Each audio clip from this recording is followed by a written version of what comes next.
Bonjour, je suis Hakim La'alam et je vous propose ma chronique du mercredi 25 mai 2022.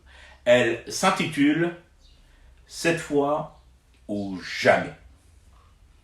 Ici même, à gros bouillon de colère, avec des mots sentis et des hurlantes aux symphoniques distordues, j'ai pesté contre l'absence de perspective économique. J'ai gueulé ma race face aux errements, atermoiements et tout ce qui se termine en ment et qui pique la langue. J'ai dit et écrit que continuer ainsi menait droit dans un mur, que nous n'étions même plus en mesure ni en capacité de construire nous-mêmes et dont nous avions confié la tâche aux amis et frères chinois et turcs. Quand il faut faire colère, il faut le faire et je ne suis pas le dernier. Mais quand il faut reconnaître une avancée, je ne serai sûrement pas le dernier car alors je me sentirai malhonnête. Et depuis quelques heures, j'ai quelques motifs, certes discrets pour l'heure, mais réels, à faire sourdine de mes colères. Le projet de nouvelle loi sur l'investissement a été enfin adopté.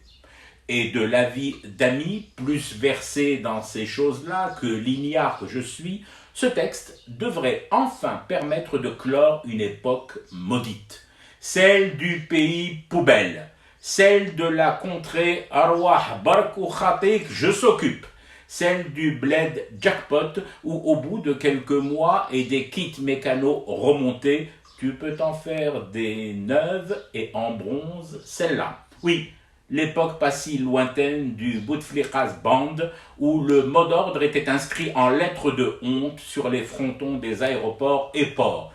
Dar Khalimouh, Koul, Ourouh. Voilà. C'est dit à ma manière, donc fatalement de façon vulgaire. Mais je n'en ai pas d'autre pour fêter, comme il se doit, la fin, je l'espère, d'une ère de tombage de pantalons bien bas jusqu'aux chevilles, voire plus.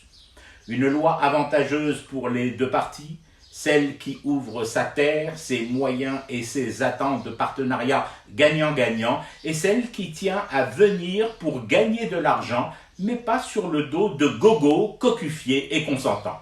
Des textes de loi existent maintenant, et pas des séances de gré à gré sous les bougainvilliers survitaminés et shootés à la cortisone de la résidence médicalisée de Zeralda.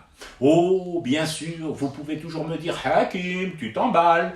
Et vous auriez peut-être raison, même si, au fond de moi, j'espère et prie très fort pour que cette fois-ci, vous ayez tort et tout à fait faux.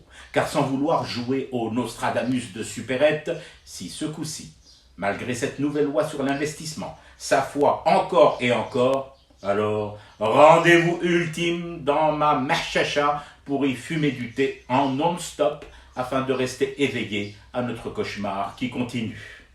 C'était Hakim La'alam, je vous retrouve demain pour une autre chronique et une autre façon de dire son amour à l'Algérie.